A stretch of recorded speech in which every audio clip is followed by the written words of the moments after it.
성취될 하나님 말씀은 마태복음 8장 1절에서 4절입니다. 한 절씩 읽어가겠습니다. 예수께서 산에서 내려오시니 수많은 무리가 따르니라. 한마디 먼저 아마와 사람에게 이르되 주여 원하시는 자를 깨끗하게 하실 수 있나이다 하니 예수께서 손을 내밀어 그에게 대시며 이르시되 내가 원하노니 깨끗함을 받으라 하시니 즉시 그의 나병이 깨끗하여진지라. 예수께서 이르시되 삼가 아무에게도 이르지 말고 다만 가서 제사장에게 내 몸을 보이고 모세가 명한 예물을 드려 그들에게 입증하라 하십니다. 아멘. 자, 오늘 말씀은 불치병과 예수님의 모습. 자, 그 전에 우리가 반드시 기억하고 누려야 될 것이 있습니다. 또 시작해야 될 것이 있는데 정말로 우리에게 참 능력이 있습니까? 그렇다면 그 능력으로 시작합니다. 정말로 우리가 예수님 믿고 있다면 세상의 빛 되신 예수님이 지금도 나와 함께 하시는 게 맞다면 이렇게 딱 시작해야 되는 것입니다. 우리의 모든 영적인 상태, 마음과 생각의 상태를 고요하고 평안한 상태로 시작해야 되는 것입니다. 다른 것이 아니죠. 요한복음 14장 26절 27절 평안을 너에게 끼치노니 이 평안은 세상이 주는 것이 아니라 있습니다. 그래서 너희는 마음에 근심도 하지 말고 두려워도 하지 말라고 했습니다. 여기서 뭐가 나옵니까? 지극히 선한 것을 분별할 수 있는 지혜가 나옵니다. 자, 두 번째로 그렇다면 이제 저와 여러분들이 현장이든 누구를 만날 때 반드시 그 장소에 갈 때 의미를 두고 가야 합니다. 의미라는 것은 딴 것이 아니죠. 어떤 의미를 두냐에 따라서 다르게 나타나는 것입니다. 어제 하여집회 있었습니다. 하여집회 있었는데 거기에 말씀의 의미를 두고 간 사람들은 말씀의 은혜를 받고 있습니다. 그렇죠. 하지만 사람한테 모든 것을 의미를 두면 어떻게 해요? 말씀은 전혀 상관없는 의미가 되죠. 그리고 이제는 이제 도시락도 이제 허락됐기 때문에 밥을 먹으러 온 적이 있습니다. 그래서 잠을 몇 시간 못 자고 밥을 준비하면서 어떻게 해요? 거기에 의미를 두고 점심때를 기다리는 사람들이 있죠. 그렇죠? 거기에 의미를 두는 사람들은 결국 의미가 예배 때는 잡니다. 그렇죠? 왜? 거기다 의미를 별로 안 두기 때문에. 근데 어떻게 해요? 점심때가 되면은 눈이 청청해지면서 어떻게 해요? 여기에 의미를 많이 두기 때문에 맛있게 먹겠죠. 그렇죠? 그러니까 어디에 의미를 두냐에 따라서 모든 것들이 달라지는 거죠. 그래서 오늘도 우리는 어디에 의미를 두고 시작해야 되는 것입니다. 다른 것에 의미를 두는 것이 아니죠. 복음의 의미를 두고 예배의 의미를 두고 그렇게 시작해야 돼요. 그러니까 하나님은 영이시니 예배하는 자가 영과 진리로 예배하는 자다. 영적인 것에 말씀에 내가 의미를 두고 움직이려면 반드시 성령이 되겠습니다. 뭐가 나타납니까? 능력이 나타나는 게 가요. 그렇죠. 여기 능력이 나타나게 되어 있습니다.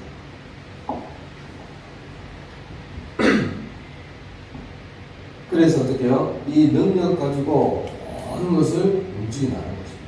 실제적으로. 여기서 뭐예요? 오직 성령이 너희에게 임하시면 너희가 권능을 받고 예루살렘과 온 유대와 사마리아와 땅끝까지 이르러 내 증인이 된다 했습니다.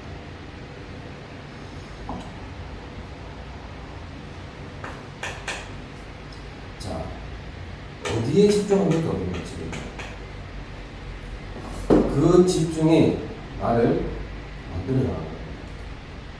오로지 우리는 하나님께 집중하는 거죠. 성삼위 하나님. 순수가 좀 바뀌었지만은 정말로 어디에 집중에 따라서 능력이 나타나는 것이고 실제적으로. 그래서 오늘도 이 집중이 하나님을 향한 집중이냐 아니면 사람을 향한 집중이냐 어디입니까? 환경과 그 분위기를 향한 집중이냐에 따라서 능력이 다르다.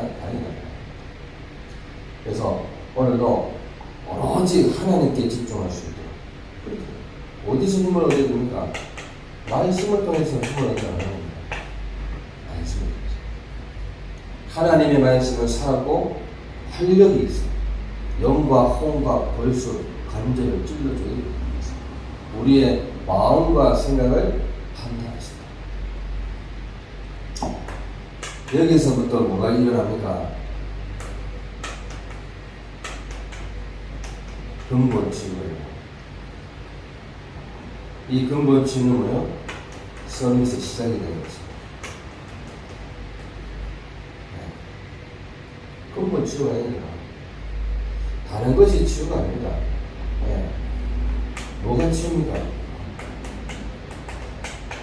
새로운 피조물. 이전 것은 지나간다.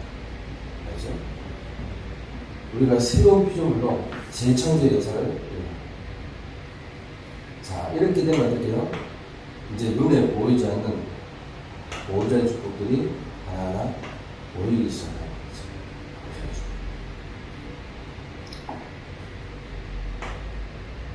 눈에 보이지 않게 하나님은 지금도 하나님 우편에 앉아서 우리를 보시고 있습니다. 마가복음 16장 15절.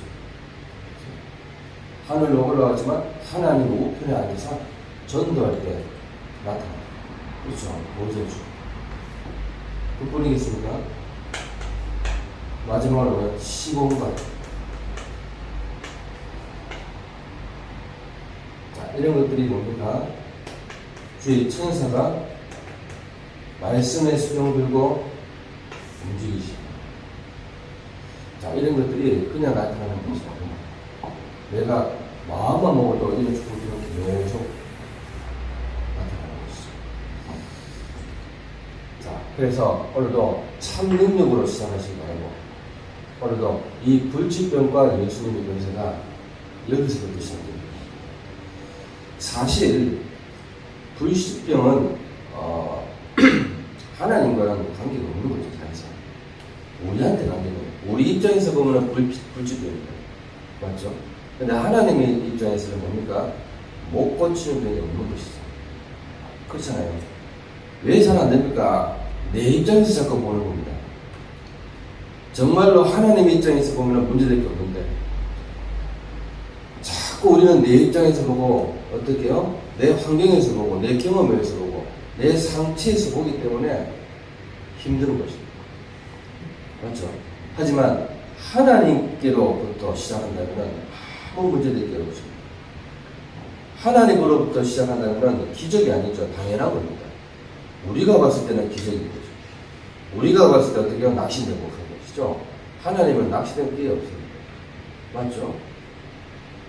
그래서 그런 부분들을 여러분들이 잘 아시면 많은 부분들을 알게 되겠습니다. 그러니까 진정한 응답이 뭡니까? 내가 누구냐는 겁니다. 맞죠? 하나님 전혀 아닙니다.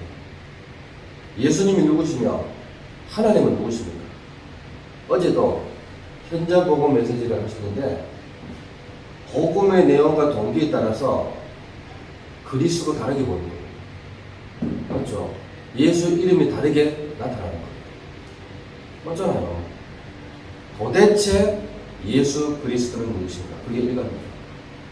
이거는 뭡니까? 예수 이름 부를 때 어떤 능력이 나타나고 어떤 것이 그거예요. 그렇기 때문에 우리가 뭘 붙잡고 가느냐 합니다. 그래서 이 부분들을 잘 안다면은 우리가 모든 것을 누리고 전달할 수 있는 거예요. 우리에게는 우리가 봤을 때 불치병이잖아요, 맞죠? 그러니까 한 날 메시지를 이제 저는 이제 저 미션홈에 있는데 어머니가 딸을 데리고 왔는 거예요. 권사님이 딸을 데리고 왔죠. 딸을 데려왔는데 눈을 제대로 못 맞추고요. 또 뭡니까? 메시지를 적었는데 못 적는 거예요. 벌써 어떻게요? 영적으로 시달리고 있는 거죠. 그래서 빨리 메시지를 끝내고 걔를 따라 불러가지고 내 방에 들어가서 3시간 동안 얘기를 들었어요. 그리고 어떻게 해요? 예수님을 구주로 영접하고. 그 지금은 뭐요? 교회를 잘 다니고 있습니다. 그리고 일도 잘하고 있습니다. 뭡니까? 이미 귀신 들려고 아닙니까? 네. 자기 안에 3명의 귀신이 들어와 있다는 거예요. 그거 어떻게 했어요? 다 상처로 인해서 어떻게 해요? 자리를 잡은 귀신인 거죠. 그 귀신이 어떻게 해요? 이 아이를 완전히 갖고 노는 거예요. 그래서 그랬어요. 네가 다 과거에 묶여있다. 상처. 집안의 상처, 가문의 상처에 다 묶여있다. 여기서 빠져나오는 방법은 이 방법밖에 없다. 네가 진짜 믿고자 한다면 하나님 역사하시는 거죠. 맞죠? 내가 역사하는 게 아니죠. 하나님이 역사하시는 그 계획 속에서. 오늘 문둥병자, 나병한 자, 맞죠? 이거는 부모의 잘못도 아니고 본인의 잘못도 아닙니다. 그렇잖아요. 하나님의 크신 계획이 있는 것입니다. 소경, 태어날 때부터 소경인데 어떻게 해요? 이 사람이 어떻게 해요? 본인 잘못입니까? 부모의 잘못입니까? 아닙니다. 하나님이 하실 일이 있는 겁니다. 요한복음 9장 3절에 나와있습니다. 그렇듯이 오늘도 이 문둥병자가 정말로 치유받으려면 어떻게 해요? 주인이 누구냐에 따라서 다릅니다. 그래서 오늘 본문의 나병 환자, 문둥병 환자가 예수님을 찾아왔습니다. 그러면서 문둥병자가 주여 원하시면 저를 깨끗하게 하실 수 있나이다. 이렇게 말하는 것입니다. 여기에서 우리가 붙잡아야 할 언약은 뭡니까? 바로 근원적인 문제를 해결한 것이다. 그 누구의 잘못도 아니라는 겁니다. 하나님의 큰 계획이 있는 것이죠. 그래서 근원적인 치유 이전에 근원적인 축복을 받는 것입니다.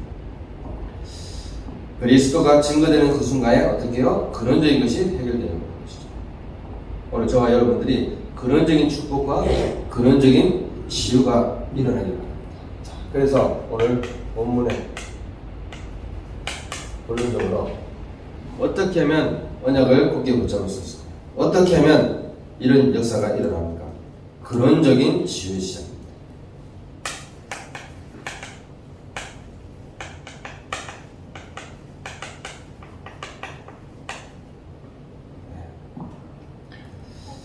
어떻게 치유했는가? 첫 번째, 주여 겠습니다. 네. 주께서 원하십니다.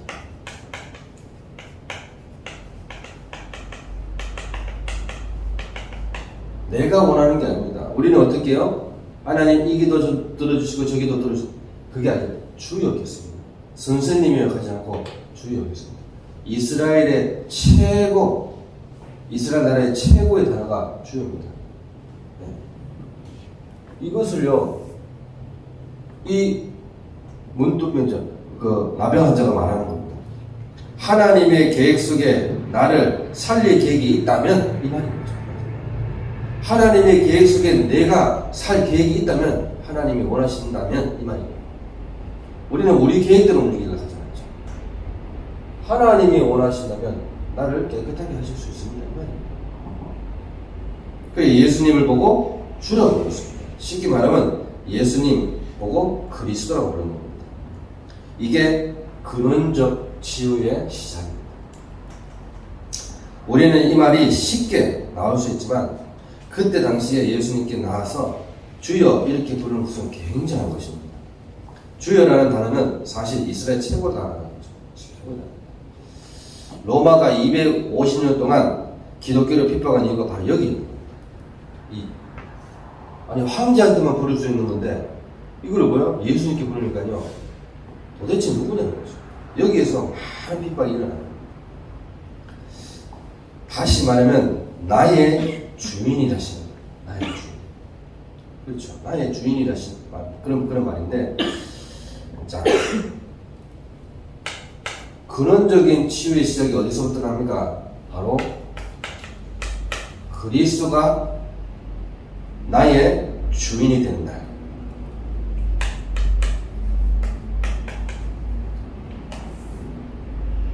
그리스도가 나의 주인이 되는 날, 근원적인 치유가 시작된 것입니다.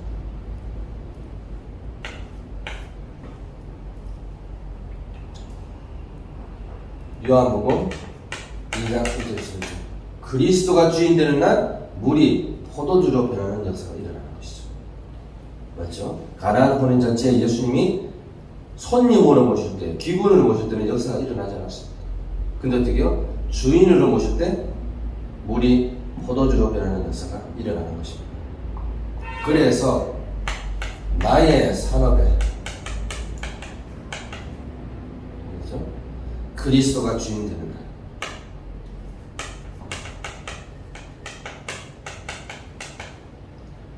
또 우리 교회에 그리스도가 주인 되는 날.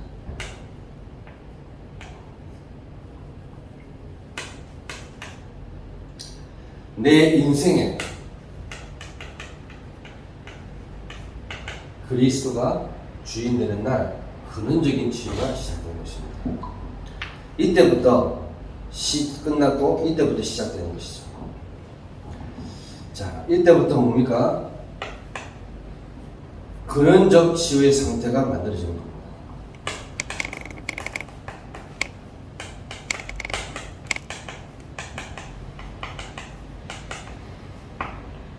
근원적인 치유 상태가 만들어지는데 어떤 상태입니까?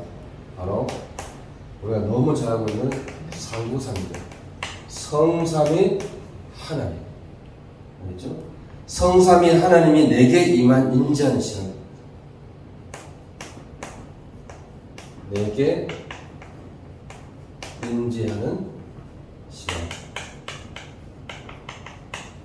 이 시간표가 바로 치유의 상태입니다. 그리고 그리스도의 이 만남은 뭡니까? 보좌의 능력이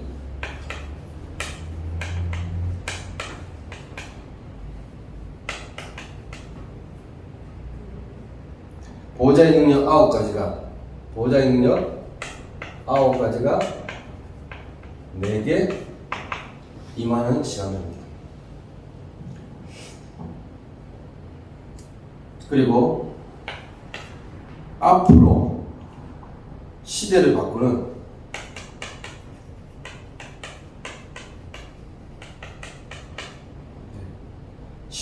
하나님의 능력이 임하는 시간입니다.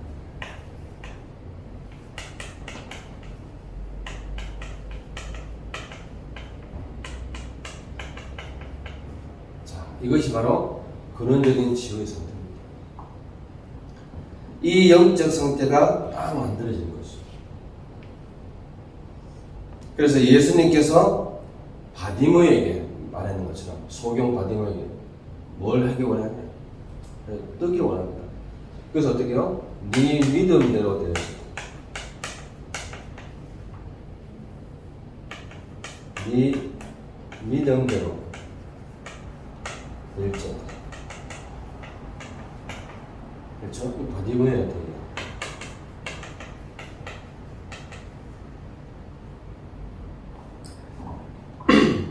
그리고 또 뭡니까? 나사로야 나오너라. 이런 것들이 뭡니까? 하나님은 못하실 것이 없다는 겁니다. 못 고칠 표현이 없다는 거죠. 백부장의 믿음 맞죠? 하인을 고치는데 가지도 않았는데 어떻게 해요? 네 믿음이 어떻게 해요? 하인을 살린 것과 똑같은 겁니다. 그래서 저 여러분들이 근원적인 치유 상태라는 것은 벌써 이게 시작됐기 때문에 주인으로 모셨을 때부터 시작되는 겁니다. 자, 그럼 어떻게 돼요? 마지막 결과는 말할 것도 없죠. 근원적인 치유의 결과가 되는 거죠.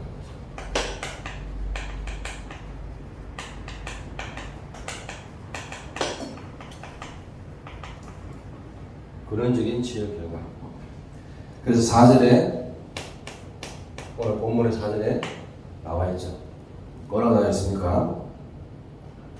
예수께서 이르시되 삼가 아무에게도 이르지 말고 다만 가서 제사장에게 네 몸을 보이고 모세가 명한 예물을 드려 그들에게 입증하라 하시니라. 이렇게 말했어요. 자, 이때에 법적으로 나병 환자가 나았다 안 나았다를 마지막으로 누가 한대요? 제사장이 결정합니다. 의사가 결정하는 것이 아니라 제사장이 결정. 그만큼 어떻게 해요? 이 문제는 무슨 누구도 고칠 수 없다는 것을 얘기하는 거죠. 그 어떤 누구도 고칠 수 없는 겁니다. 그리스도가 증거될 때 이 병이 낫는 겁니다. 그만큼 중요한 거죠. 그래서 이 나병 환자는요, 하나님의 큰 계획이 있다고 했잖아요.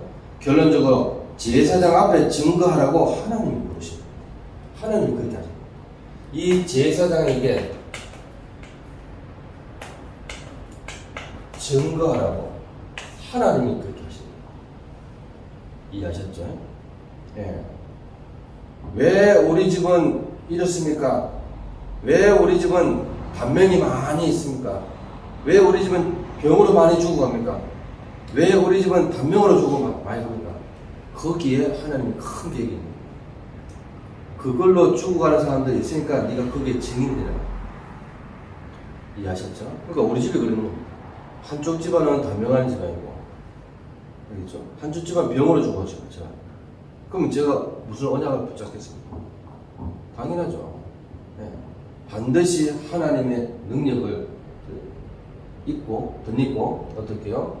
이 부분들을 증거하는 그런 증인으로 나를 부르신 겁니다. 그러니까 아픈 자에게 또 생이 짧은 자에게 희망을 주는 거죠.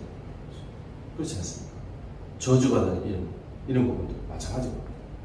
자, 그래서 결론적으로 뭘 기억하면 되는가? 두 단어를 꼭 기억하시라 했습니다. 뭐겠습니까? 근원적인 치유를 넘어서 근원적인 능력이 임하는 것이다. 두 단어를 딱 기억하면 근원적인 치유 그리고 근원적인 능력을 기억하라는 것입니다. 렘넌트 7명이 바로 이렇게 시작된 겁니다. 근원적인 치유와 근원적인 능력으로 시작된 것입니다. 요셉이 미리 이 축복을, 이 능력이 있었고요. 모세는 어떻게 해요? 나중에 이 축복을 누렸습니다. 상관이 없죠. 사무엘은 어릴 때부터 이 축복을 누립니다. 다윗도 마찬가지고, 엘리야를 만남으로써 이런 축복을 누리게 됩니다. 초대교회 마찬가지입니다. 우리 입장에서 봤을 때 아무리 보잘것 없는 초대교회 사람이지만 어떻게 해요? 하나님의 능력이 임하는 거요. 바리새인을 능력하는 것이 아니라요. 모든 사람의 능력을 능가할 그런 힘을 하나님 주시는 것입니다. 그렇잖아요. 그게 바로 사도행전 2장 1절에서 40절의 말씀입니다. 그 성취죠. 그래서 오늘도 우리가 불치병과 예수님의 건설을 통해서 뭘 회복해야 되냐? 바로 근원적인 치유예요. 그거를 회복하고 근원적인 능력을 회복하는 것입니다. 오늘 이 축복을 가지고 많은 사람 앞에 증인으로 세워지시기를 예수 그리스도 이름으로 기도합니다.